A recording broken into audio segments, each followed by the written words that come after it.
Olá, pessoal! Aqui quem fala é a professora Tatiane Lima, da UFC Crateus, e este é o podcast Introdução à Engenharia da UFC Crateus.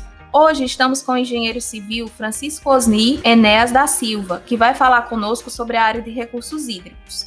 Osni da Silva é doutor em engenharia civil na área de concentração recursos hídricos pela UFC, atua há cerca de 4 décadas como consultor e projetista em diferentes ramos da engenharia hidráulica e hidrológica, como em infraestruturas hídricas, saneamento básico, engenharia costeira e portuária, projetos de irrigação, planejamento estratégico de recursos hídricos. Ainda tem mais de 35 anos de docência e é, atualmente, professor do Departamento de Engenharia Hidráulica e Ambiental da UFC. Hoje nós vamos conversar um pouco sobre a área de recursos hídricos, sua importância socioeconômica, as principais características desse campo de atuação e de seus profissionais, além de apontar caminhos para quem deseja se especializar na área. Para realizar essa entrevista comigo, temos a participação do professor Alain Michel, do curso de Engenharia Civil da UFC em Crateus. Olá, pessoal, sejam todos bem-vindos. Espero que gostem da nossa conversa. Desde já agradeço a participação do professor Osni. Temos também a aluna Lina Larissa, do curso de Engenharia Civil da UFC em Crateus. Oi, pessoal, bom dia. Quero agradecer ao convite dos professores Alain Michel e Tatiane e a participação do nosso convidado, professor Dr. Osni.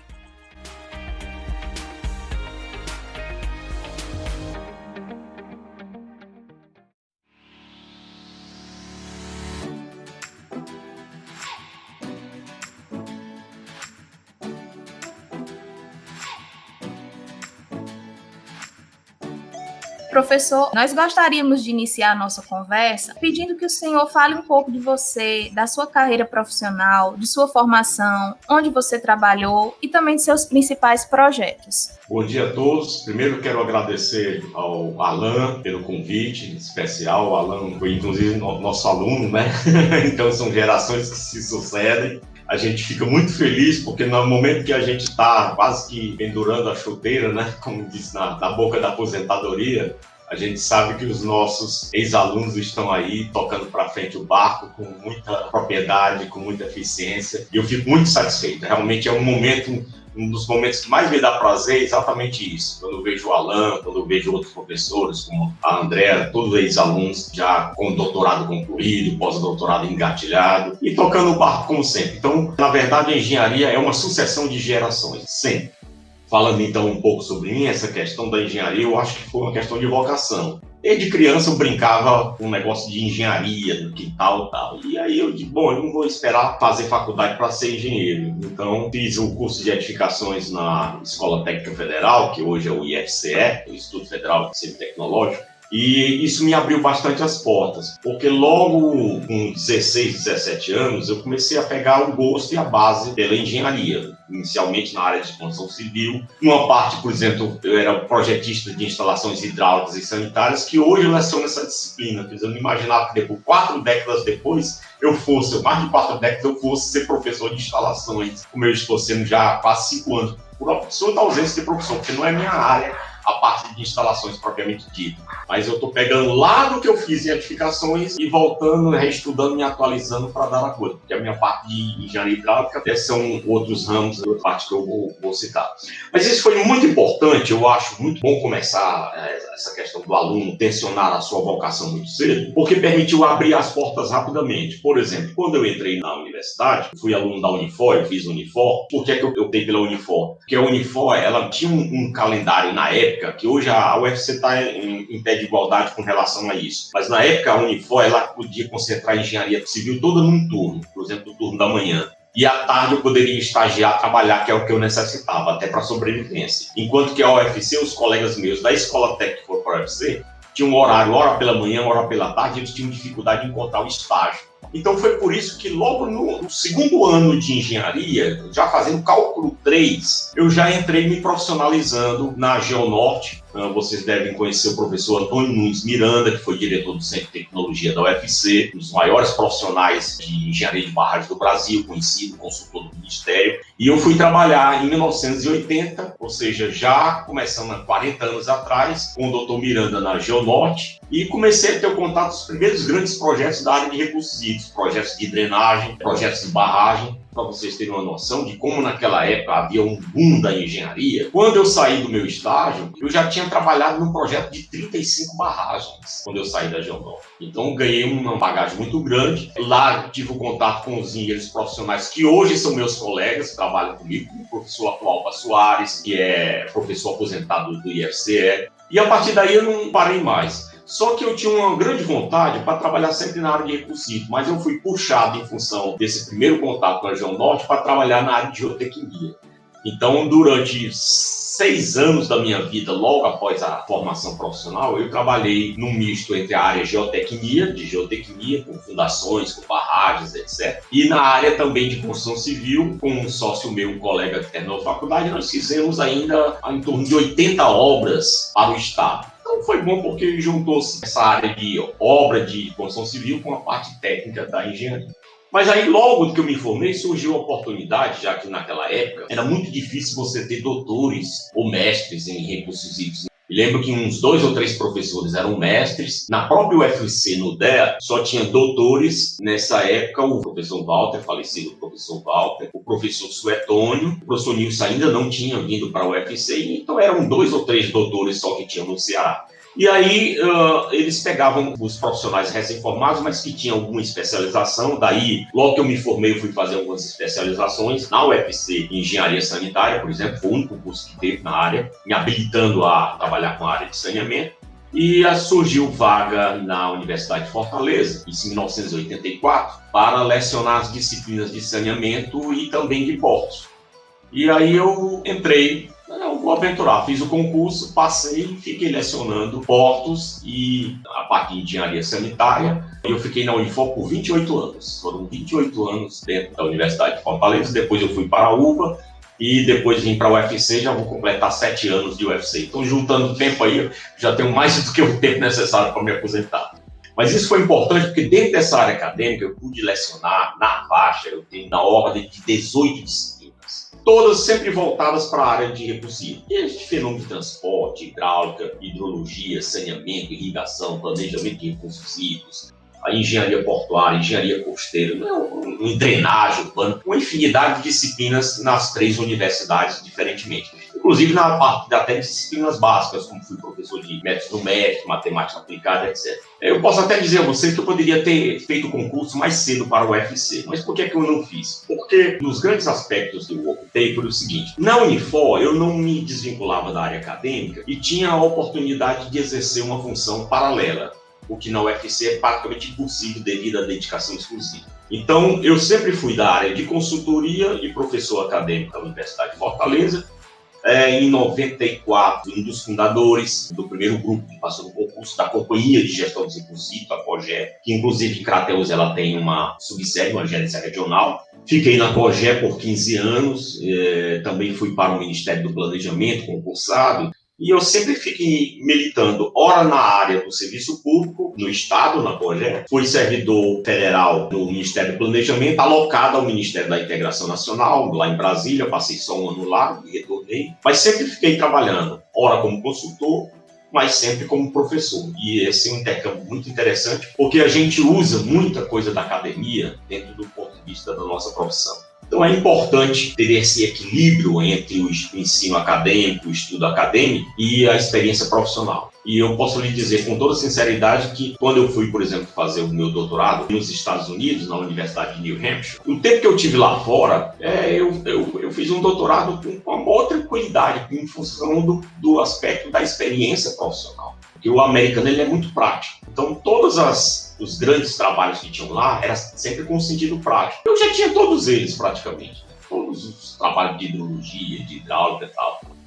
Eu fiz, na verdade, 2 doutorados. O primeiro foi nos Estados Unidos, na Universidade de New Hampshire. Era sobre o estuário do Rio Cocó. Eu cheguei até a me qualificar, embora não tenha definido, pelo fato de que faltou recursos para pesquisa de campo no Rio Cocó. Nessa época foi uma época de crise muito grande e eu tive que retornar para o Brasil. Não encontrei recursos profissionais para cá. A COGE me chamou de volta e eu passei a assumir funções administrativas como superintendente metropolitano, depois fui diretor de planejamento, diretor de operações, uma série de outras incumbências. E aí praticamente perdi a oportunidade de defender minha tese lá. E aí eu aproveitei os créditos, fiz uma transferência inédita, quer dizer, de fora para cá, para terminar o meu doutorado na UFC com o professor Nilson Campos. Agora, hoje, eu recomendaria para os alunos hoje um caminho um pouco diferente, porque a coisa está tão especializada que eu acho importantíssimo essa questão da continuidade do curso, da educação continuada logo após a graduação.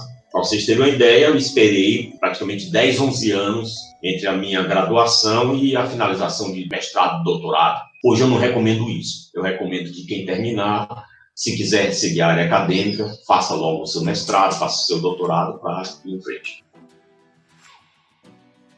E com relação a essa área de recursos hídricos, realmente eu trabalhei com tudo que vocês possam imaginar em termos de obras, desde engenharia portuária, barragens eu perdi as contas só olhando no currículo. Só na Geonorte eu trabalhei em 35 barragens, na parte de geotécnica, canais. Então, todas essas grandes obras que existem no Ceará, são poucas as que eu não tenho tido alguma participação. Então, participei de Canal do Trabalhador, desse do Eixão Castanhão. O próprio Castanhão em si, na época, eu estava já na COGE. Nós participamos de toda a grande luta para viabilizar essa obra do Castanhão. Transposição de São Francisco, para vocês terem uma noção, eu trabalhei no governo do Itamar Franco, do Fernando Henrique, do Lula e da Dilma. Eu trabalhei nesses projetos na coisa. Então, a transposição passou por várias e várias mudanças, mutabilidade de projeto e tal. E eu sempre apoiei nesse projeto até a coisa. Até o momento que eu fui lá para o Ministério da Integração e queriam que eu fosse para coordenar parte do projeto da transposição de São Francisco, lá, já ali aí em Salgueiro, Pernambuco. Mas aí eu não aceitei, já tinha outros projetos na vida, e retornei para Fortaleza, passando para a Universidade do Vale do Acaraú, para Sobral e depois para a UFC. Mas eu acho que a gente pode começar a nossa entrevista. Eu acho que eu já falei demais do ponto de vista introdutório, né? Fala, Alan. Então, Osni, o que é a área de recursos hídricos para a engenharia civil e quais são as principais características dos profissionais que atuam nessa área?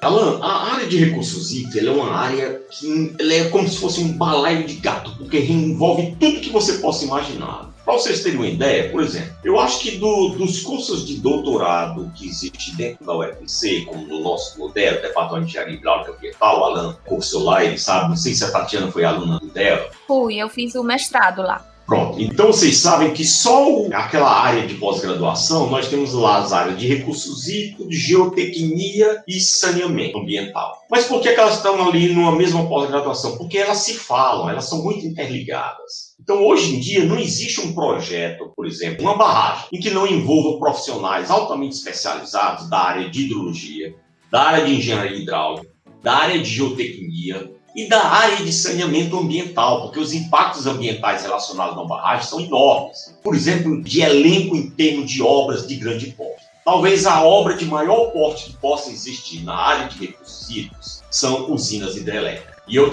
tive a oportunidade, graças a Deus, de trabalhar em 2 grandes projetos de usinas hidrelétricas, não no Ceará, que não tem praticamente, mas em Goiás, Tumirim e Itubiara. E aí a gente pôde sentir a necessidade, a quantidade de profissionais com perfis diferentes, mas dentro da mesma área, que se juntam para esse trabalho. Então é uma coisa ultra multidisciplinar. Então, por exemplo, para eu fazer um projeto, eu estou, por exemplo, fazendo alguns projetos de consultoria do ponto de vista de estabilidade de imagem de rios. Ora, parece uma tolice, mas não é. Para vocês entenderem a complexidade que envolve fazer uma estabilizadezinha de uma margem de um rio, envolve estudos profundos de hidrologia para definir os períodos de retorno, etc. Profundos estudos de hidráulica para determinar a velocidade de água, tensões de arrasto, etc. E profundos estudos geotécnicos para definir a estabilidade daquela coisa. Além, evidentemente, de estudos ambientais do ponto de vista dos impactos, de como, então, aquilo vai afetar a biota aquática, como é que vai haver a questão, por exemplo, do tráfego de peixes, etc., de pequenos crustáceos que usam aquelas margens, aqueles mangues para aquela coisa. Imagino que é fazer uma estabilidade de taludes em uma região de manguezal. É complicado, né? Então, vocês veem que a área de recursos hídricos, você atua como profissional hidrólogo. O de ciência básica é fundamental, porque, por exemplo, pouca gente dá tanta importância, mas uma das cadeiras mais básicas que eu vejo do recursos hídricos fundamental, e o Alan, se não me engano, leciona, é a área de fenômenos de transportes ou de mecânica dos fluidos. É a área básica. De lá sai o profissional que vai para a área da hidráulica, o profissional que vai para a área da... Tudo começa lá por mecânica dos fluidos. E, evidentemente, hidrologia. Então, são duas vertentes muito fundamentais. Mas voltando, então, ao exemplo do que eu posso dizer de qual é a obra de engenharia de maior impacto, ou seja, que atrai a maior quantidade de profissionais ao mesmo tempo, é uma usina hidrelétrica. Só para vocês terem uma noção, a última grande usina hidrelétrica que está sendo pretendida no país é a usina Bem Querer, lá em Roraima. Só o termo de referência da área ambiental é 1000 páginas. Da área ambiental, para vocês terem uma noção, 1000 páginas só o termo de referência da área ambiental. Então é uma coisa extremamente complexa. E o que é que está acontecendo? Nós estamos, em função da situação econômica vivenciada desde os anos 90, perdendo profissionais de grande gabarito, porque não existe mais o instrumento formador do profissional da área com aqueles níveis de competência. Então, o que é que eu quero dizer? No passado, pegava-se um profissional mais ou menos como eu, que tinha algumas habilidades aqui e acolá, e jogava dentro de uma consultoria e você tocava o projeto que a gente, de qualquer forma, mexia com tudo. Vou só lhe dar um exemplo aqui, para vocês terem uma noção. O meu primeiro grande emprego na área privada, fora a universidade, foi na Tecnosolo do Rio de Janeiro, que era uma empresa fundada pelo professor Costa Nunes, famoso geotécnico, um cara que trabalhou com a parte geológica, etc. E essa empresa tinha algumas filiais, uma em Salvador, e a de Fortaleza venceu aqui, ganhou algumas concorrências, e eu fui trabalhar. Nessa época eu trabalhei na Tecnosolo, para vocês terem uma ideia, eu tinha na faixa dos meus 27 anos e fui alocado como coordenador num período de 12 obras, envolvendo Porto de Natal, Aeroporto do Maranhão, as Linhões da Chesse, Porto de Fortaleza, Mucuri, projeto de irrigação Baixo Acaraú, projeto em Canto Santana, projeto Mironós da Bahia, etc, etc.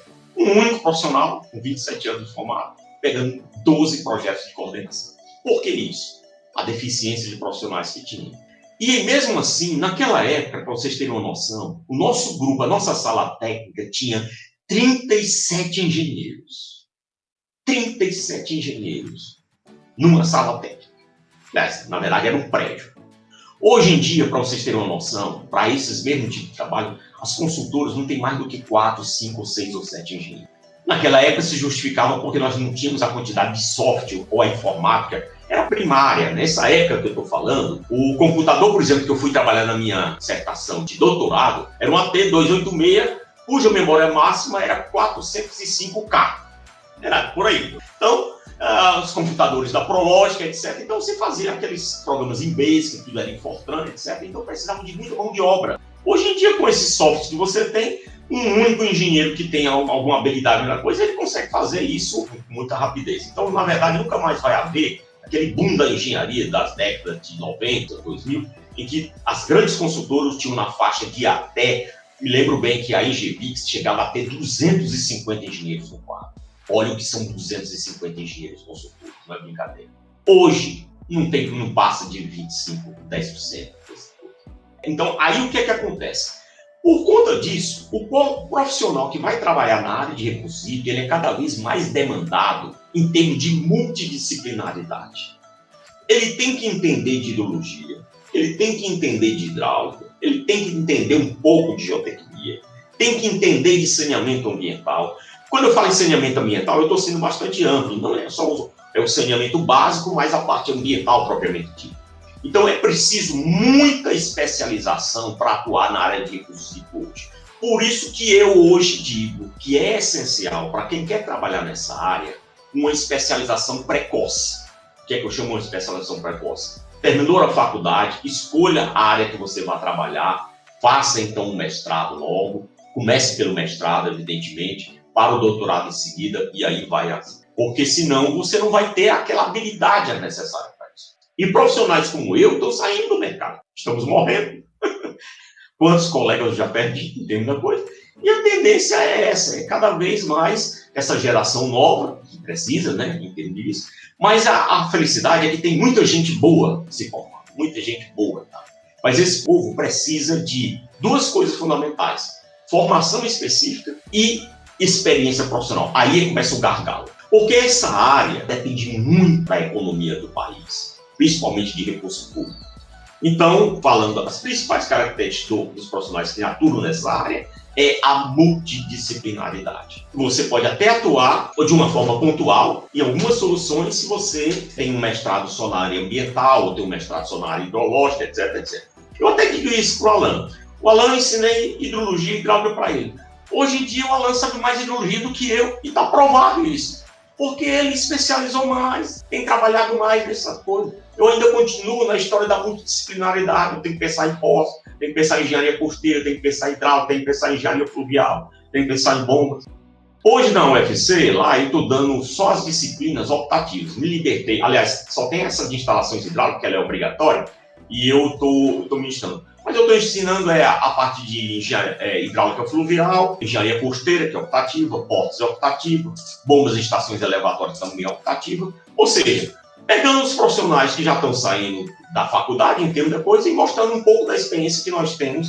Livro nenhum transmite experiência. Ele transmite conhecimento, ele transmite informação, mas ele não diz o passo a passo. Aí quando você vai cair sempre na área profissional, chega num determinado ponto que você pega uma página, uma folha em branco. E aí o que é que eu faço? Aí é que tem que vir a história da criatividade. Você tem que pegar a coisa, porque literatura nenhuma resolve o seu problema. Nem universal, não tem essa literatura universal. Então, uma característica fundamental do engenheiro de recursos, ele tem que ter uma percepção e um sentido de criatividade muito grande. Porque senão ele não vai conseguir resolver os problemas que vão cair no colo dele. E quando caem esses problemas no colo, a solução é para ontem, não tem tempo de pensar muito não. Daí é que a gente vê os grandes erros de projeto. E olha que eu acho que nos últimos 15, 20 anos eu tenho trabalhado muito em correções de problemas que deram errado. E se eu for começar a falar com vocês aqui, a gente leva 3, 4 dias falando só em obras que não deram certo, ou problemas que a gente teve que ver. Por quê? Porque foram decisões que tinham que ser tomadas naquele momento e não havia tempo para fazer um estudo fundamental. Como, por exemplo, o eixão do Castanhão, que nós tivemos um problema lá. Orientei umas 2 alunos de PG e uma de mestrado sobre o assunto. Um problema, por exemplo, de um sifão vertido, entrar em ressonância, por questão de impedância hidráulica. Nunca tinha acontecido isso na literatura no Brasil, não tem. E nós provamos que houve. E arrebentou a comporta 2 vezes. Na terceira foi que a gente entrou na coisa em ação e fizemos, então, um algoritmo do ponto de vista de abertura e fechamento dessa comporta, um time com degraus de tempo para não ocorrer o transiente hidráulico que promovia a ressonância. Então, são coisas que ninguém nunca pensou. Para poder eu chegar nessa coisa, levou-se 3, 4 meses. Numa obra, não há tempo para isso. Você tem que tomar decisões. Então, o perfil característico do profissional que vai trabalhar com recurso hídrico: uma excelente formação acadêmica básica, um nível de especialização adequado, mas não só especialização, mas um nível de conhecimento não aprofundado, mas suficiente em todas as áreas transversais. Isso envolve, inclusive, engenharia de produção, recursos de otimização, etc. Eu fiz um curso, o único curso que foi oferecido em método de otimização pela Universidade Estadual do Ceará. Eu fiz isso no começo dos anos 90, 91, por aí, na UES. E eu fiz aquilo por curiosidade, porque era uma coisa nova: programação linear, programação não linear, programação dinâmica, teoria de grafos, etc. Eu nunca ia imaginar que 30, 40 anos depois, eu tivesse lá pegando aquelas ferramentas para poder solucionar problemas insolúveis do ponto de vista prático hoje. Então, nenhum conhecimento é dispensável. Então, para vocês que estão aí na graduação, se libertem do preconceito com relação às áreas. Eu jamais imaginava que iria me tornar um engenheiro de recursos hídricos que eu sou hoje. Quando eu fazia faculdade, meu pensamento era exatamente: eu gostava de geotecnia, mas gostava mais de construção civil. Por que construção civil? Porque dava dinheiro. Eu trabalhava lá, por exemplo, eu fazia as obras quando eu estava trabalhando com geotecnia, ainda com o Atualpa, nas empresas que ele fundou. Ele me pagava, às vezes, um equivalente, vamos dizer, R$5.000 por um projeto de geotecnia lá no Pará e no Maranhão, tal, tudinho lá. Enquanto que eu fazia as obras para o governo do estado com meu sócio, e por semana a gente tirava mais do que isso. Mas eu nunca abandonei o lado da geotécnica, porque é a área que eu gostava. Construção civil, quando ela está no boom, ela dá muito dinheiro para quem está trabalhando, em termos da coisa. Principalmente quem está como empreiteiro. Ou como empregado, ele vai naquele saláriozinho do CREA e tal. Mas se você for como hoje em dia é o normal, terceirizar, você pega terceirizar, o fulano de tal ganhou a obra lá, então eu vou lá e terceirizo aquela obra. Então você dá para ganhar algum dinheiro. Mas a construção civil é limitada à situação econômica, ou à situação econômica regional. Então, a minha recomendação para quem está na graduação, se despoje, se liberte de qualquer preconceito de área. Toda área é área boa. Toda área é uma área boa. Até o setor elétrico, eu tive colegas meus da área que fizeram só a cadeira de eletrotécnica e estão ganhando dinheiro com a eletrotécnica até hoje. Então, corte o preconceito, porque um dia vai cair no seu colo um problema que você vai precisar daquele estudo, daquela solução.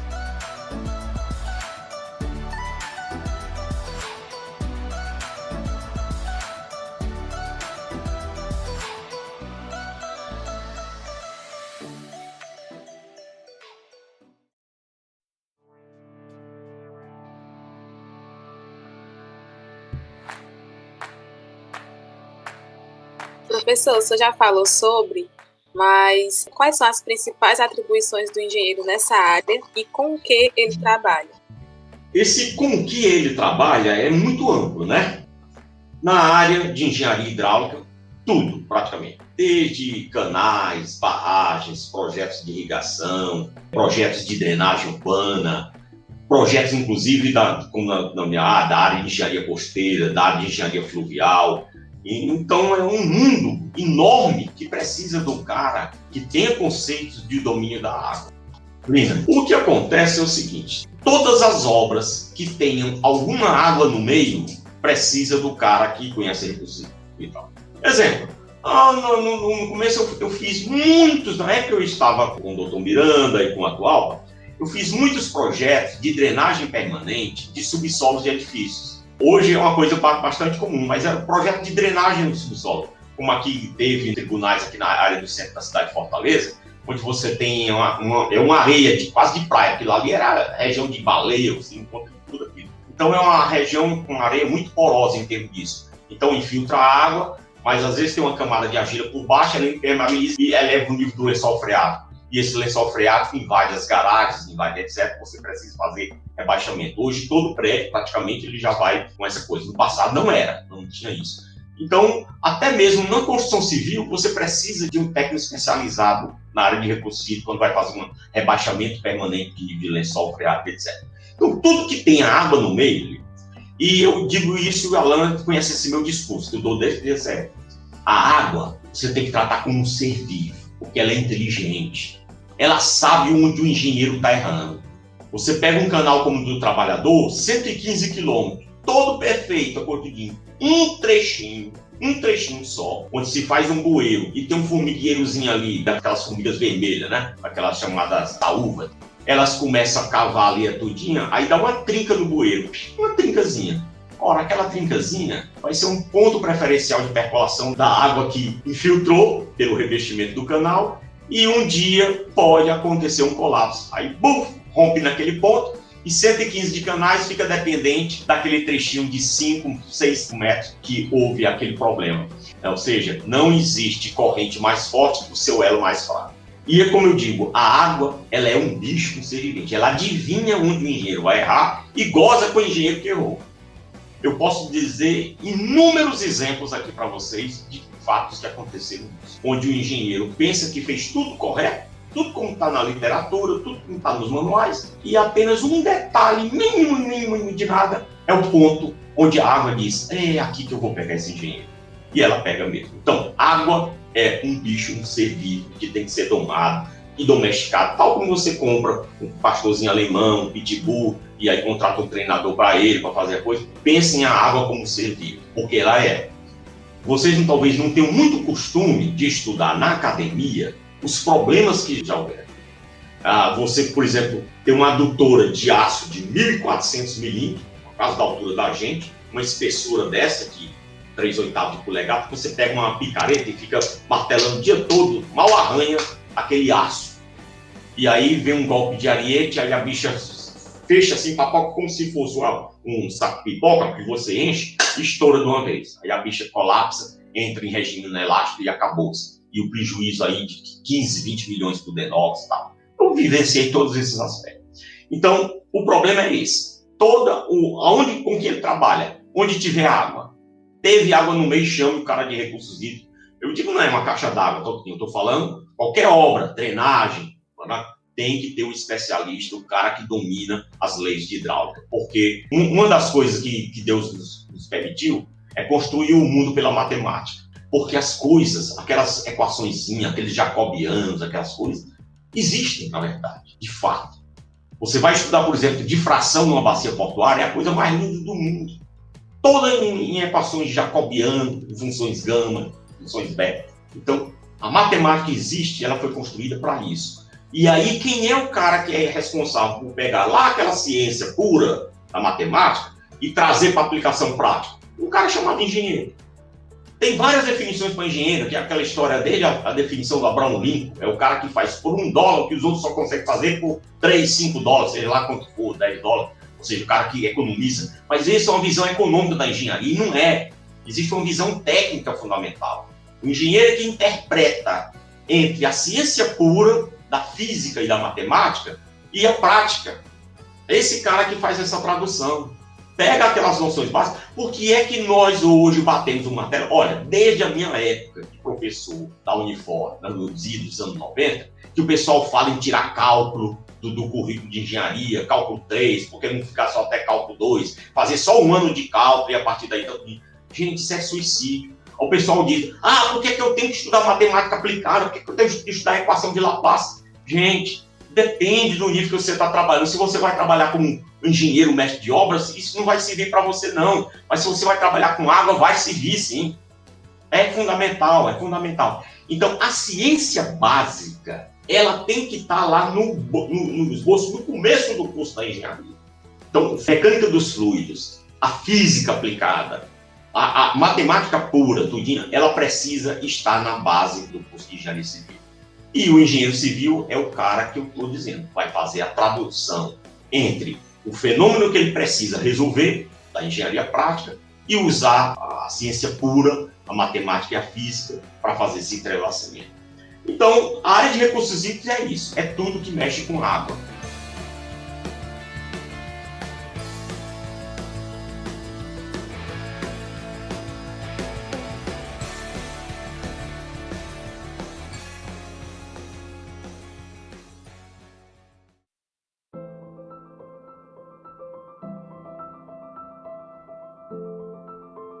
Professor Osni, quais são os principais desafios que o senhor enxerga na área de recursos hídricos? Não no sentido mercadológico, mas de engenharia. Esse é um aspecto importante que a gente pode discutir.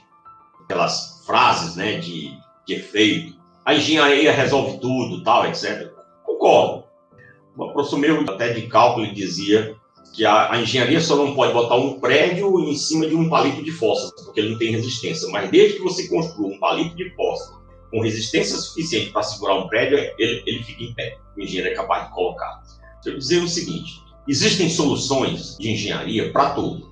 Vai depender em termos do ponto de vista econômico. Agora, tem alguns pontos da engenharia que precisam ser melhor maturados e melhores entendidos pelo profissional que trabalha. Dentre eles, esses pontos, eu foco na questão da engenharia ambiental. Impactos ambientais em obras de engenharia são reais, gente. Eles existem e precisam ser minimizados. Qual é o problema hoje, por exemplo, que nós estamos com um grande obstáculo hoje para construir a UEHF em Querer? É porque ela vai devastar uma área imensa de floresta amazônica. Aí vamos dizer, a sociedade hoje aceita de bom grado a devastação de uma grande área da floresta amazônica para a gente termos a última grande hidrelétrica, mas que vai solucionar o problema da dependência de Roraima, da Venezuela, aquela coisa toda. Esses problemas, por exemplo, da obra de engenharia, principalmente a obra de grande porte de investimento público e os impactos ambientais decorrentes, isso ainda não está suficientemente bem equacionado. E principalmente quando você pensa nos detalhes da obra de engenharia, com o interesse social ou com o impacto social. Então, hoje em dia, eu acho que há um desafio grande do engenheiro de trazer para dentro do bojo dele, do aspecto de engenharia, as duas visões, as visões ambientalista e a visão social. E nós não estamos aptos para isso. Não é querer tirar o emprego do sociólogo, do cientista político, do cientista social, não. Mas entender o que eles falam, a linguagem do que é falado. Porque, infelizmente, ainda hoje, a gente trabalha e vê em projetos que têm impactos sociais e ambientais castrados. Você está vendo aí o que é que está acontecendo com o país? Prendendo os fiscais do IBAMA porque estão multando garimpeiros. Isso é um absurdo, né? Eu não imaginava que hoje, no século XXI, a gente pudesse ver coisas do tipo. Prender fiscais do IBAMA porque está multando garimpeiros. Então, olha a situação em que nós estamos vendo. Então, é necessário que a gente se desprenda um pouco dessa parte, né? E comece a enxergar. E isso, a verdade, estou falando para vocês, o engenheiro novato que está saindo da graduação, ele quer desempenhar o trabalho dele. Ele quer ganhar o pão dele, ele quer a coisa do dia. Já o engenheiro que já vivenciou tudo isso, que dá coisa, que teve a oportunidade. Porque, por exemplo, normalmente, o engenheiro que está terminando a faculdade, ele se admira no dia que o prédio terminou, uma torre lá de 20, 23 andares. Meu Deus, como é bonito. E eu fiz isso. É o primeiro ponto-chave. E aconteceu isso comigo. Eu dizer, mas essa barragem é tão gigantesca que ela não vai ser construída, não vai terminar. Quando ela termina a obra, você diz, meu Deus, eu trabalhei aqui desde o começo do projeto. Aí, você, depois que tem uma certa experiência, você vai começando a maturar e vai começando a entender os impactos que aquelas obras geraram. Então, isso você não aprende na faculdade e na graduação. Mas é necessário que, hoje em dia, e aí os principais desafios que eu vejo nessa área é incorporar valores sociais e valores ambientais dentro dos projetos técnicos de engenharia. Esse é o grande desafio. Porque, primeiro, não é um perfil que é lecionado nas faculdades, em termos disso, mas é o que é um perfil necessário para o tomador de decisão, principalmente o engenheiro que está lá técnico que vai tomar a decisão. Então, um grande aspecto que eu vejo ainda das obras da área de recursos hídricos são os impactos gerados por essas obras, que não são poucos.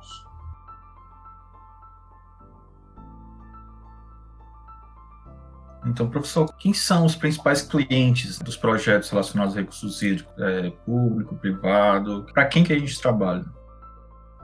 Os projetos, na verdade, da área de recursos hídricos são quase todos de natureza estatal. Seja de um governo municipal, estadual, federal, normalmente federal, porque normalmente são obras vultosas, qualquer projeto de drenagem, de macrodrenagem, de barragem, usina hidrelétrica, normalmente precisa de recursos públicos. Existem algumas, evidentemente, algumas poucas exceções, como empresas como a Vale do Rio Doce, que chega a projetar portos para ela mesma, algumas grandes empresas, o Grupo Votorantim, alguma coisa do tipo assim, mas são muito poucos. Então, da área de recursos mesmo, os projetos são clientes do ponto de vista do governo, é o cliente público. E a gente tem uma máxima na nossa área de consultoria que diz o seguinte: quando o governo espirra, a gente fica gripado. O Alan sabe muito bem disso, porque o Alan vivenciou isso, ele tem muita experiência de consultoria também e sabe que já passou por essa coisa. Então tá lá o boom do trabalho, enquanto o governo tem aquela coisa toda, mas sumiu o recurso público, sumiu a obra. Do ponto de vista do engenheiro mesmo, a grande maioria dos consultores serão alocados nas consultorias, nas empresas privadas. E alguns poucos, a partir de especialização de concurso público, vão trabalhar como agente público para trabalhar com esses projetos, seja na elaboração dos termos de referência, seja na fiscalização, etc. O grande problema que eu vejo é aí, é um ponto-chave. Hoje em dia está sendo diminuído. Por quê? Porque hoje em dia os concursos públicos estão sendo muito concorridos e estão absorvendo profissionais de bom nível, inclusive da própria área de consultoria. Então, hoje em dia tem muito consultor que hoje está na área pública, até pela ausência de mercado, e dá um perfil, um upgrade melhor. Mas na minha época, quando eu comecei a trabalhar, havia um gap enorme entre o agente fiscalizador público e o consultor. Porque o agente fiscalizador público ele tinha uma pouca formação na área, e para poder fazer ele entender as nossas soluções, você tinha que explicar a ele, tentar fazer ele entender, dar uma aula a ele de engenharia, que é o que eu via o Souza Neto fazendo, a gente mesmo fazia, viajava com os fiscais para tentar dentro do carro explicando para ele a razão daquela obra, por que a obra tinha que ser assim, porque a formação do agente público era muito baixa. Normalmente, às vezes, naquela época, entrava sem concurso público, porque aí, né, quem indica, normalmente um deputado, um prefeito, um fulano de tal lá indicava aquele servidor, e era assim no serviço público na década de 80, 90. Hoje não, da década de 90 para cá, houve realmente uma moralização um pouco maior, e aqueles aspectos da impessoalidade e tal, tudinho, e hoje você tem profissionais de grande nível. Então, por exemplo, o que acontece, só para vocês terem uma noção como uma coisa, é um aspecto político, mas vocês imaginassem que uma lava-jato pudesse acontecer na década de 70 e 80? Impossível. Por quê? Porque os delegados da Polícia Federal lá eram QIs, eram indicados. Hoje não. Por que é que, então, hoje existe uma lava-jato coisa? Porque aqueles pessoal lá que estão lá na Areal entraram com concurso público.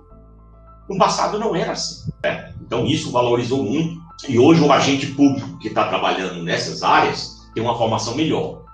Daí você tem um problema, porque existe esse problema chave que é o nível de interlocução. E aí, quando você não tem esse nível de interlocução, é um sofrimento, é uma tortura para ambas as partes. Então, por exemplo, eu trabalhei em projetos em que o interlocutor do projeto de recursos hídricos era um cara puramente calculista, de cálculo estrutural. Então, para poder ele entender as nuances de um projeto de recursos hídricos de cálculo, era uma tortura, tanto para ele como para nós que estávamos explicando. Então, é preciso muito que, vamos dizer, como agente principal, contratador, é a área pública, é necessário que isso ocorra, uma formação continuada, que como o serviço público ele faz, até o DEA tem trabalhado nisso. Por exemplo, hoje em dia, todos os profissionais da Projeto têm no mínimo mestrado, né, Alan? Eu acho que raramente, que não tem mais nenhum. Os que não tinham mestrado naquela coisa, fizeram aquele programa de mestrado profissional, até na UFC, eu fui orientador de uns 3 ou 4, não me lembro quantos, foram uns 3 ou 4 da Projeto, ex-colegas, que eu fui ser orientador lá na coisa, para eles terem um tipo de mestrado, mas poder terem conhecimentos, para poder exercer melhor a função dele. Mas a gente não vê isso, a gente vê isso no nível, por exemplo, federal e estadual, mas municipal ainda é a década de 70. O nível municipal é sempre o prefeito que indica aquela coisa toda. Então, aqueles concursos que são feitos são meio fajutos, aquela coisa toda. Então, um problema. Então, o grande problema que a gente vê na nossa área ainda é a questão de interlocução. Interlocução entre o consultor, o elaborador da coisa, o agente fiscalizador e, pior ainda, o tomador de decisão, que é o que está lá no nível mais alto. O tomador de decisão é sempre o governador, o prefeito, etc. A nível de governo até é mais fácil, mas você fazer o prefeito entender que aquela obra, aquela passagem molhada não pode ser feita daquele jeito. Não sei se vocês conhecem algumas obras feitas em Russas na década de 90. O cara pegou um rio que cruzava a coisa, e botou uma passagem molhada com, se não me engano, 10 manilhas de 80 centímetros de diâmetro, para poder passar a vazão que passava no rio. Sem a menor noção do que é. E aí o povo fica reclamando que a água do remanso dá o rio, alaga a cidade toda, o centro da cidade. O Cogé disse, não, vamos retirar isso aqui, tem que tirar isso. Mas aí esse é que é o grande problema. Então há o problema de interlocução, que é uma coisa fundamental.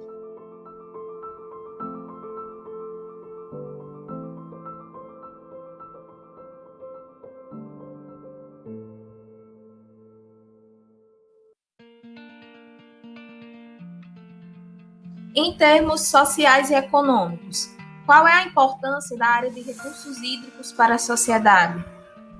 É fundamental, né? Isso aí eu acho que é sem dúvida nenhuma, porque vamos dizer o seguinte, por exemplo, na década de 90, nos governos do Tasso Gereissati, havia sempre a ideia da construção do Porto do Pecém, que seria o polo onde se implantaria siderúrgico, futuramente uma refinaria e um polo metal mecânico.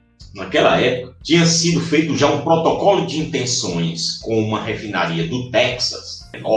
Essa refinaria, ela tinha um protocolo de intenções de vir aqui para o Ceará. E aí, para encurtar a história, a refinaria contratou um consultor que até trabalhou conosco, consultor do Banco Mundial, especializado em recursos hídricos. Ele fez a seguinte pergunta para ele: o estado do Ceará tem recursos hídricos para suportar uma refinaria?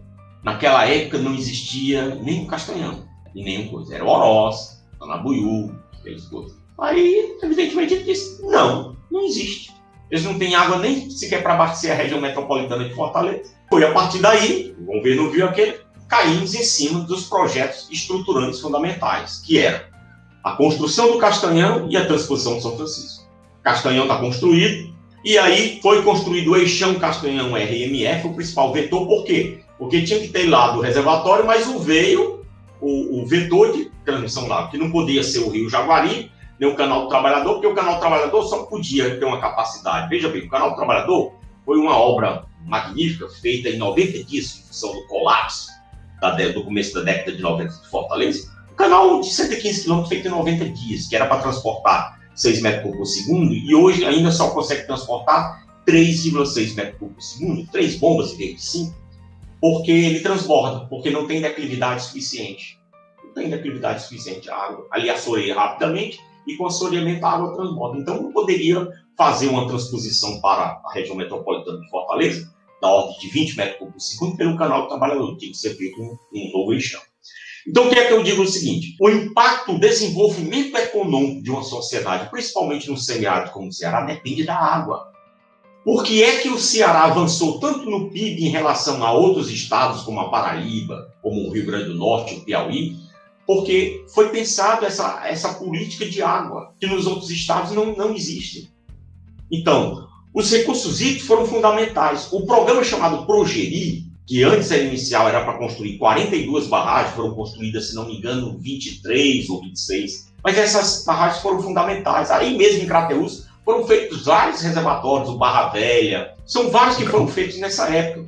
A Independência foi feito com vários azuis.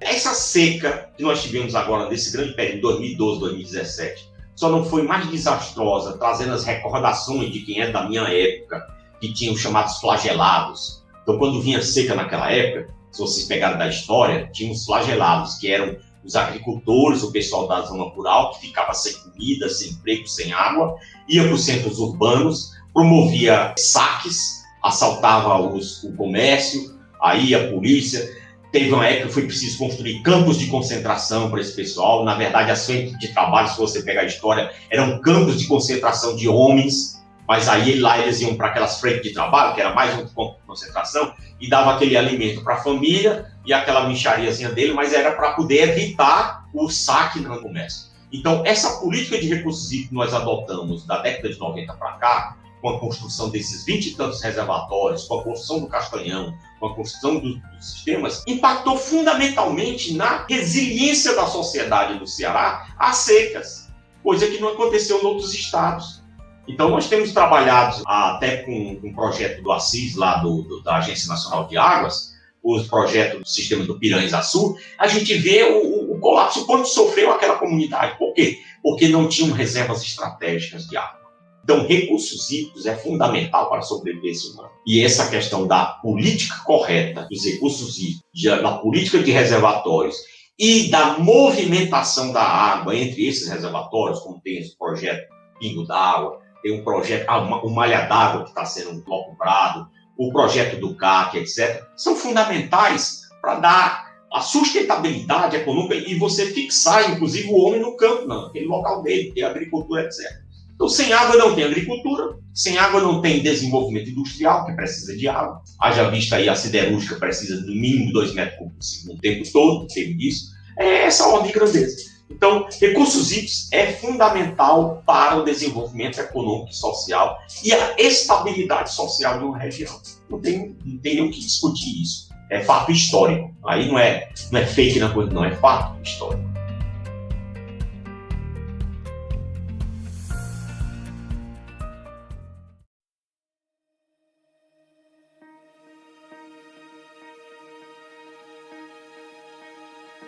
Professor, quais os principais desafios que o senhor enxerga para os futuros profissionais dessa área da engenharia? É isso que eu tinha até falado no comecinho da nossa conversa. O preparo. O principal desafio para os profissionais não é só a questão mercadológica do trabalho, mas sim a questão da sua preparação pessoal. A graduação, por melhor que ela seja, ela não é suficiente para lhe dar a base de você atuar, a não ser como um estagiário experimentado na coisa, nessa área. Mas para você, por exemplo, ser um ator interveniente na área de recursos hídricos, Quando eu chamo um ator, é aquele engenheiro que toma decisões. É o coordenador de projeto, é o consultor especialista da coisa. Para você ser um ator fundamental, porque você pode, com um nível de graduação qualquer, trabalhar projeto, etc., sob a orientação de um engenheiro superior, né, um engenheiro sênior e tal, porque tem todas essas fases, né, do engenheiro júnior, engenheiro intermédio, engenheiro sênior e tal. Mas, vamos dizer, para quem está hoje na graduação, para chegar no nível e caminhar dentro da área do curso, você precisa expandir do ponto de vista não só do seu conhecimento disciplinar, das várias áreas transversais, os recursos hídricos, como você precisa se preparar também hoje, muito do ponto de vista da informática, em inglês nem se fala, e dessa questão de você se preparar para desafios complementares, entender, por exemplo, toda essa questão, como eu estava falando, do aspecto de uma obra em si, mas o entorno dela, o aspecto ambiental, o aspecto social, etc.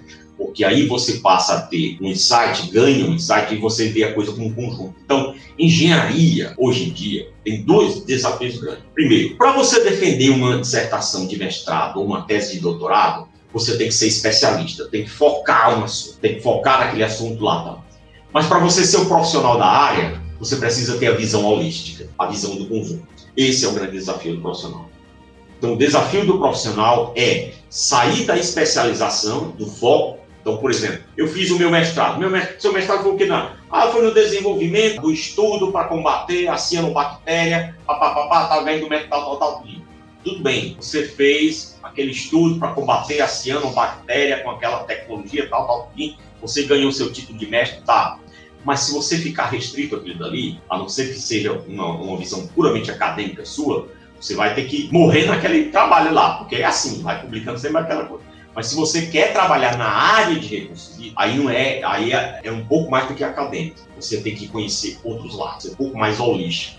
Vai ter que conhecer de hidráulica, biologia, pelo menos de tudo, um pouco, para poder até mesmo você consultar o profissional que pode te dar uma solução daquele problema naquele ponto ali.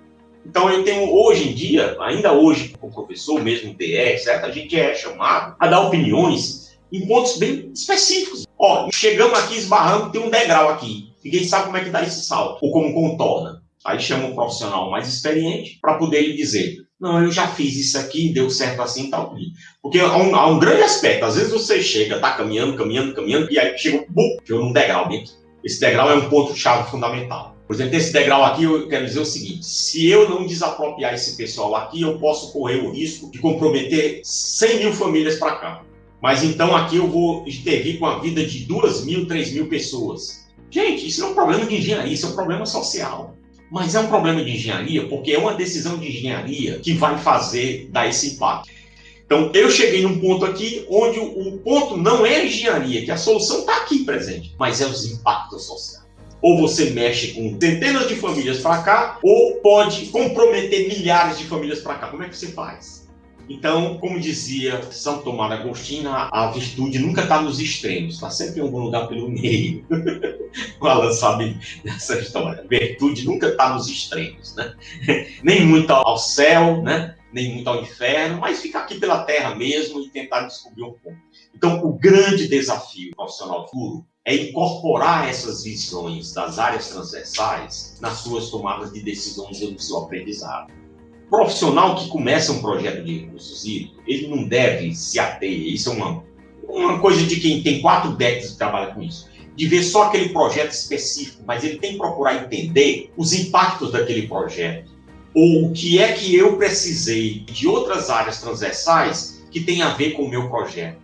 Foi isso, por exemplo, em projetos de irrigação. Vou dar aqui só um exemplo. Na década de 80, eu trabalhei em números de projetos de irrigação. Eu devo ter mais ou menos mais de 100 mil hectares de projetos de irrigação. Só aqui no Baixo Acaraú foram uns 40 mil hectares, outros na Bahia, outros no Rio Grande do Norte, outros na Paraíba, etc. O que acontece? Para vocês terem uma ideia de como a engenharia às vezes comete crimes ambientais, sério, eu vou citar aqui só um para vocês.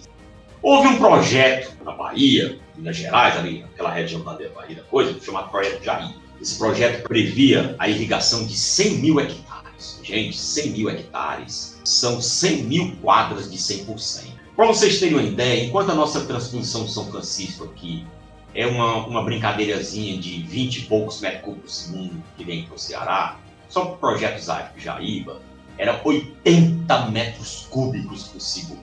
Eram 10 bombas de 10.000 HPs. O prédio só do motor da bomba tinha 6 andares. A adutora que saía de cada bomba, do barrilete, era em aço de 3,20 metros de diâmetro. Você pulando não alcançava o pé. E aí terminou-se o projeto, foi todo construído, as grandes construtoras, Andrade Gutierrez, Mendes Júnior, etc. E elas precisavam faturar. E aí, nas coisas do contrato, tinha a questão de limpeza da área. E de uma vez só, eles desmataram 100.000 hectares. Só que teve um problema. Não havia sido pensado quem é que ia produzir, como é que ia ser a produção. E aí o projeto foi inaugurado só as obras hidráulicas. E depois de 5 anos que a obra tinha sido inaugurada, com uma adutora de 80 metros cúbicos por segundo, com as bombas Toshiba lá, só tinha 400 hectares de feijão de 100.000 irrigados. E um problemazinho ambiental bem simples que era, quando dava aquela ventania de meio-dia, 1h, levantava aquela poeira que parecia o deserto do Saara, que cobria a cidade de Montes Claros. E nós estávamos no avião do Denox, e nós ficamos numa situação, para vocês terem uma ideia, a nuvem de poeira levantada por causa desse desmantelamento era tão grande que no aeroporto de Montes Claros não havia torque para o avião decolar, não havia teto para o avião decolar. E nós ficamos de 1h da tarde, que era a prevista saída do nosso voo, até depois que terminar essa ventania, por volta de 5h30 da tarde, para poder baixar a poeira, ter teto de decolar o avião. Nós decolamos, fomos para outra cidade de Minas Gerais. Quando chegamos lá, a professora Nise estava passando mal, teve que ser hospitalizada com infecção respiratória em função dessa poeira. Então, um dos maiores crimes ambientais, um dos primeiros que eu vi. Outros e mais outros. Ou seja, naquela época, era tudo a economia. O que interessava era o capital saindo da coisa. Nunca se pensou na área ambiental. Você imaginar desmatar 100.000 hectares de uma região que tem um determinado nível de solo, que forma aquela poazinha, sabe, o latossola, aquela poeirinha lá, seco, completamente seco, e aí cria... Eu vi vários outros crimes ambientais. Então, o que é que acontece? Alguém tem que dizer que não pode, ou escrever isso. Daí o profissional de engenharia é o cara mais habilitado. Daí ele precisa conhecer essa questão ambiental, fundamental. Todos esses aspectos transversais. Porque, no final de contas, com certeza, se você chegasse lá para um decisor daquele e dissesse, olha, vai acontecer isso aqui, vai acontecer isso aqui. Pode até ser que o cara autorizar, não, pode fazer, que quem está mandando sou eu, tal, etc. Mas havia alguém a se responsabilizar. Naquela época, coisa do dia, são feitos crimes ambientais e ninguém se responsabiliza, ninguém sabe quem é os autores. E hoje em dia, aqui até agora, Brumadinho aí tem, né? Tem gente, tem pra cadeia e tal. Mas não sei se isso vai... O quanto vão aprender, entendeu? Pode ser até que a coisa melhore. Mas vocês da geração nova, talvez os maiores desafios ambientais que vocês viram foram esses aí, de Brumadinho, que aconteceram da Vale do Rio Doce, etc. Mas no passado teve muito coisa. Daí eu acho que o principal desafio dos profissionais da área é exatamente uma especialização mais holística também, e essa visão transversal que infelizmente está sendo retirada até dos nossos currículos. Na minha época, nós tínhamos uma cadeira sobre legislação ambiental que eu não sei hoje se continua dentro dos programas pedagógicos de engenharia civil. Agora me lembro, a disciplina chamava-se Elementos de Ciência de Meio Ambiente. Essa disciplina, se não me engano, ela foi retirada dos currículos de engenharia e eu não sei realmente o que é que vem para substituir. Mas tinha na nossa época uma coisa e mesmo assim tinha esses desafios. Mas eu acho que o grande desafio dos profissionais dessa área é a continuidade da carreira acadêmica, daí você precisa focar numa especialização para obter o seu título de mestrado e doutorado, ou a pós-graduação. Mas se você quer ser um profissional da área e atuar necessariamente, seja na área pública ou na área privada, você precisa abrir um pouco o seu leque de visão e o seu leque, inclusive, de habilidades para interpretar fenômenos e trabalhar com a transversalidade dessas disciplinas. É isso.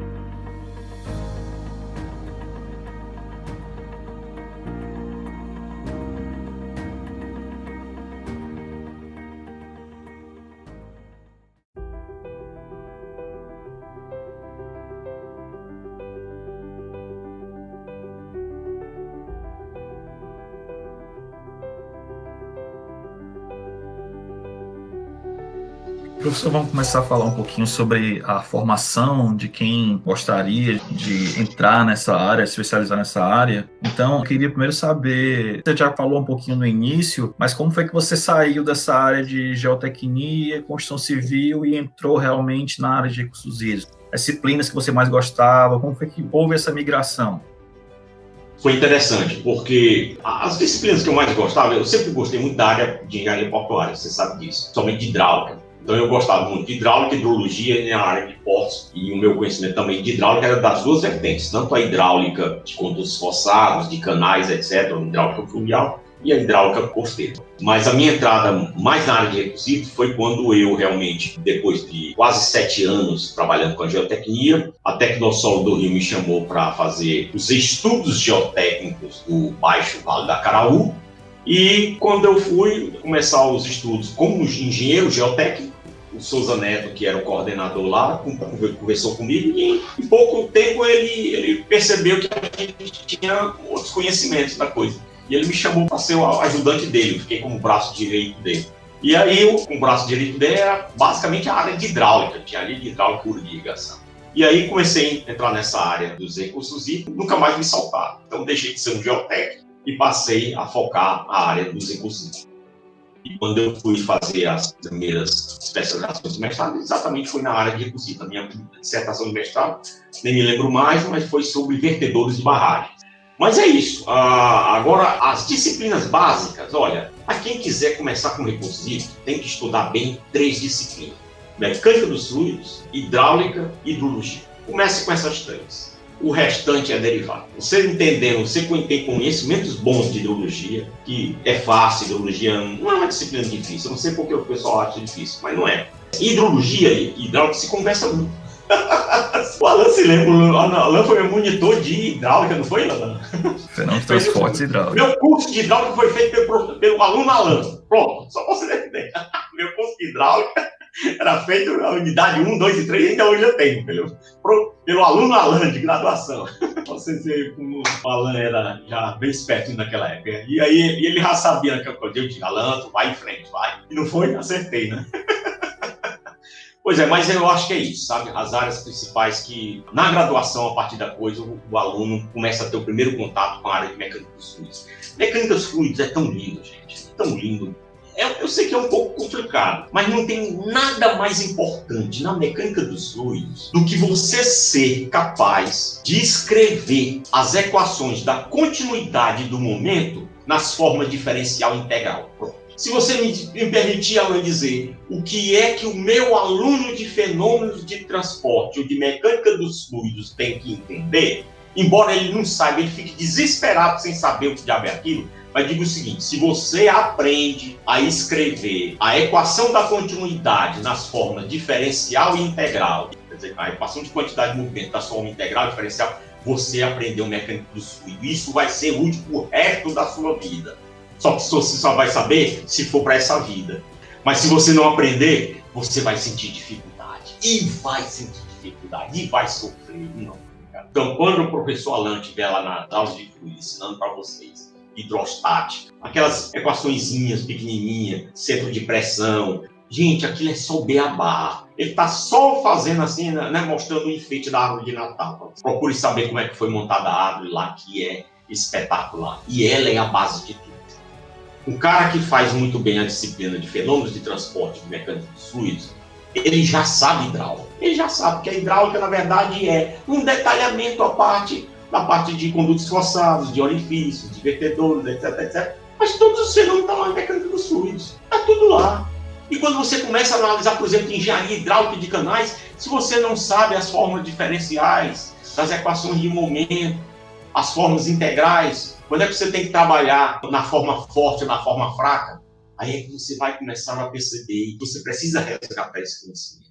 Então, eu digo com toda sinceridade para todos os alunos meus de engenharia, que a engenharia de recursos hídricos começa na disciplina de fenômenos de transportes ou de mecânica dos fluidos, depois de hidrologia, e a partir dali, qualquer outra disciplina, ela vem a reboque com uma facilidade. É isso.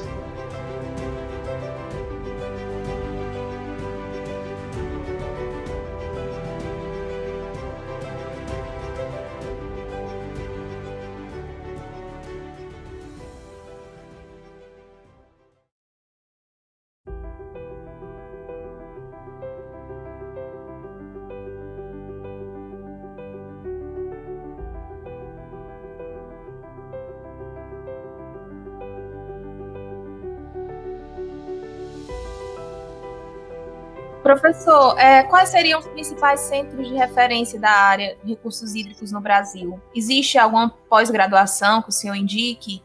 E qual o papel dessa pós-graduação nesse processo de especialização? Isso aí tem a ver com o que eu acabei de falar, porque depende muito da área que você quer focar.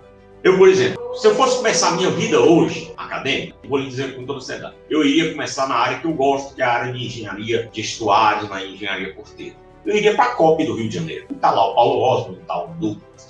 Se eu quisesse mais a parte de mar aberto e tal, tudinho, ia para a USP. Eu pensei no passado até fazer mestrado em oceanografia, que eu gosto dessa área, coisa tudinho. Adoro a parte de grandes vórtices, essas coisas todas. Se eu quero dar área de saneamento, vamos lá para São Carlos, alguma coisa. A própria UFC aqui no DEA tem pessoal da área de saneamento, mas principalmente com questão de qualidade de água, qualidade de tratamento, etc, etc. Se eu quero alguma coisa, por exemplo, na área de hidráulica bem específica, tem no Rio Grande do Sul, né, o pessoal do IPH e tal.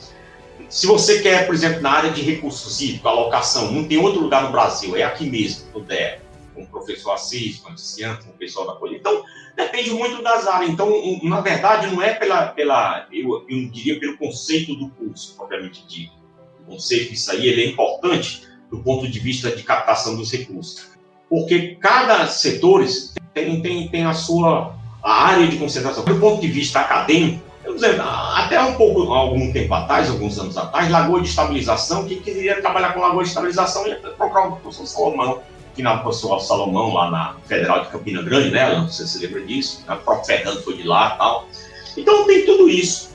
Então depende muito da área que você quer trabalhar. E nós temos o centro aqui no Ceará. Veja lá quais são os cursos que são CAP 7, 5, 6, etc. Mas aqui no Nordeste nós temos, aqui no Ceará, temos em Pernambuco, temos na Paraíba, durante a universidade, Rio Grande do Norte, começar aos pouquinhos, mas está indo. E principalmente no Sul-Sudeste, né? As grandes coisas. A UEM também é muito forte na área de biotecnia, em outras áreas da coisa, na área de recursos está começando a especializar, mas como eles não têm muito problema de água lá, aliás, tem, né? Mais do ponto de vista de abastecimento, e não de uma economia vinculada à água propriamente dita. Então, tem todos esses cursos. Então, os mais famosos do país na minha época eram o IPH, ou quem no IPH ia para São Carlos, ou ia para a COP do Rio de Janeiro. Agora, quem puder fazer, nem que seja um sanduíche fora, é muito importante a experiência internacional. É extremamente importante, porque você passa uma outra visão de mundo, são outros números. E hoje em dia é muito importante você pensar em outras regiões, além dos Estados Unidos, Canadá, Austrália, no próprio Oriente mesmo também. Às vezes não tem muita coisa a ver com a nossa realidade, mas a ciência tem sempre algumas afinidades, algumas áreas que podem ser bem específicas. Mas eu recomendaria a busca em função do que você quer fazer. Agora, não deixe de estudar e não deixe de ter a hipótese disso. Eu realmente não fiz pós-doc, porque já não tinha mais condição, em termos de família, chega um determinado momento que eu digo, não, vou focar aqui, meu objetivo é esse, meu objetivo acadêmico é limitado, até aqui, e eu quero prosseguir minha vida fazendo isso, e aí tem outros interesses familiares. Mas quem tem, por exemplo, está saindo hoje da graduação, como você fizesse um mestrado rápido, um mestrado em 2 anos, procurasse rapidamente uma experiência internacional. Eu tive uma aluna agora, a Ana Carinho, ela foi minha bolsista PIBIC, e eu vim sempre orientando essa menina. Aí ela, quando foi fazer o PG, me chamou para ser orientador dela. Fizemos na parte de impacto ambiental. Ela imediatamente passou em vários mestrados, um deles foi aquele do Prodema. E aí passou também no mestrado para a Hungria. E ela está muito bem, obrigada. Quer dizer, ela lá se engajou, vai terminar, e já está praticamente como, vamos dizer, estagiária na coisa, as grandes empreiteiras de usinas eólicas, de energia. Porque a Europa como um todo está mudando a matriz energética para fontes renováveis. Então, estão abandonando a área do petróleo. Então, é muita energia eólica, energia solar, investimentos maciços nessa área.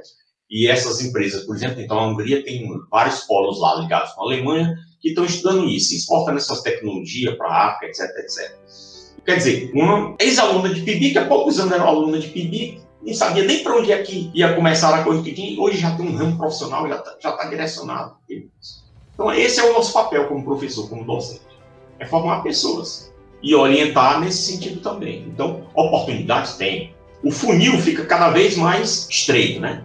A boca aquele lá vai afunilando isso. Mas tem muitas possibilidades. E principalmente quem quer meter o pé na estrada, existem muitas possibilidades, grandes contratos que estão aí com as empresas europeias, principalmente para a África, etc.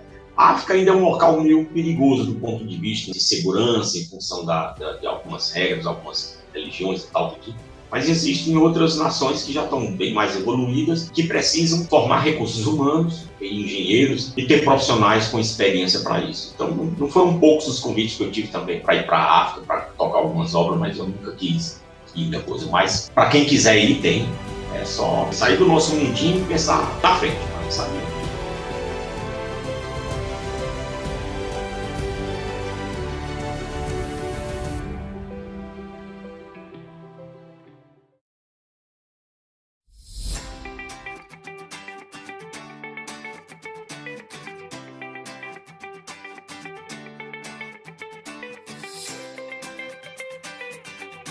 Bom, professor Alan, Lina, vocês gostariam de fazer mais alguma pergunta ao nosso convidado? Gostariam de fazer alguma consideração final? Não, estou satisfeita. Eu queria agradecer a disponibilidade do professor Osni por essa aula que ele nos deu aqui. Espero que vocês, ouvintes, tirem o melhor proveito dessa conversa, com tantas experiências tão ricas.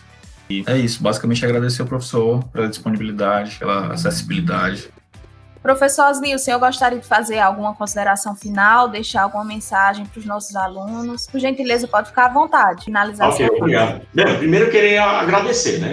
Eu me sinto bastante prazeroso esse convite do Alan. Nunca imaginei que a gente pudesse, depois de tanto tempo, estar numa quarentena dessa, em termos da coisa, e fazendo esse tipo. Estou trabalhando mais do que se eu tivesse na UFC. Não é brincadeira, não. Que a gente tem. Mas é isso. Mas eu fico muito feliz, muito contente do ponto de vista de poder, né, oferecer esse tipo de experiência, principalmente para os alunos da graduação. Eu me preocupo muito com o ensino da graduação, mais do que o da pós. É tanto que eu saí da pós, mas eu gosto de... Porque com a graduação, o aluno da graduação, ele tem um perfil diferente do da pós. Isso aí não tem um... Porque o da pós é como eu disse, ele já está focado. O aluno da pós, ele não precisa tanto da gente. Eu acho que o pessoal da graduação precisa um pouco mais. Porque, além da questão da propriedade, vamos dizer, eu vou só dizer uma coisa, Lina. Uma diferença de 2 anos na minha idade não representa absolutamente nada, mas na sua representa muito. Porque eu vou dizer uma coisa, se você pegar 2 anos só de experiência, você é uma outra pessoa. Você entra uma coisa, mas sai uma outra pessoa. Não do ponto de vista moral da coisa, que isso aí é evolução, não, do ponto de vista acadêmico, representa-se. Então, o passo a uma coisa do aluno que entra no primeiro semestre, olha, a gente sente isso, por quê? Porque durante 5 anos na UFC, eu fui professor dos alunos lá de matemáticazinha aplicada, métodos numéricos, terceiro semestre, por aí, na coisa. E hoje eu estou pegando essa turma que já está saindo aqui no 10º semestre novo, e eu vejo, rapaz, como esses meninos cresceram. Cresceram mesmo, né, mas cresceram do ponto de vista de envergadura, de visão. Antes, para me dar uma aula de matemática aplicada, eu ficava desesperado, era uma converseira, fulano não podia, a gente fica até constrangido. Fulano, dá licença aí para me dar aula, tudinho. Hoje, nas minhas disciplinas, é um silêncio mortal, parece um cemitério. Eu digo, gente, falem, a coisa tudinha, né? Porque mas é uma evolução enorme. Esses 4, 5 anos da engenharia civil são fundamentais. Você sai do berçário para o profissionalismo dentro da coisa. Então, façam tudo o que vocês têm de fazer. Explorem seus professores, peçam. Não tenham vergonha de perguntar, coisa. Eu nunca tive. O caminho que eu vejo é esse, é dedicação e é principalmente ter questão de foco. Porque não são poucos os que desvirtuam do foco, tão logo concluem a graduação. Pela própria decepção ou desanimo por causa do mercado. Então, a primeira recomendação que eu faço a vocês, olha, assim que eu terminei a faculdade, estava uma crise muito grande, não faltaram quem dissesse, deixa de ser engenheiro, rapaz, vai fazer um concurso pro banco, naquela época o bom era Banco do Brasil, BNB e tal. Não, vou ficar aqui na minha mesmo, desempregado. Passei uns 2 anos treinando, coisa do dia, pegando um hobby aqui lá, tal do dia. Vim comprar o carro depois do que 1 ano ou 2 depois de formado, uma Brasiliazinha caindo aos pedaços. Mas você tem que ter foco. Porque muitas vezes, e hoje em dia, há uma ansiedade. Vocês precisam ter um controle de ansiedade. Não é ansiedade, vamos dizer, pessoal, toda coisa de uma ansiedade profissional. Então, o aluno de graduação, hoje, o grande problema que eu vejo é esta ansiedade e incerteza. Não tem coisa pior do que você aprender a lidar com ansiedade e incerteza, principalmente no início da carreira. Mas se você persiste, você vai colher frutos depois. Então é isso, muito obrigado, agradeço a vocês. Se vocês precisarem aí de Crateus da gente, pode tocar o buzz para cá, precisar de qualquer outro chat desse ou uma aula online, eu estou à sua disposição, viu, professor Alan? É isso, gente. Tatiane, então, Liano, foi um prazer conhecer você. Foi um prazer, professor. Gostaria de deixar aqui novamente os nossos agradecimentos ao professor Osni por ter disponibilizado o seu tempo para conversar com a gente, compartilhar todas essas experiências. Aqui nós encerramos o nosso 4º episódio do podcast Introdução à Engenharia. Eu espero que vocês tenham gostado e até a próxima oportunidade.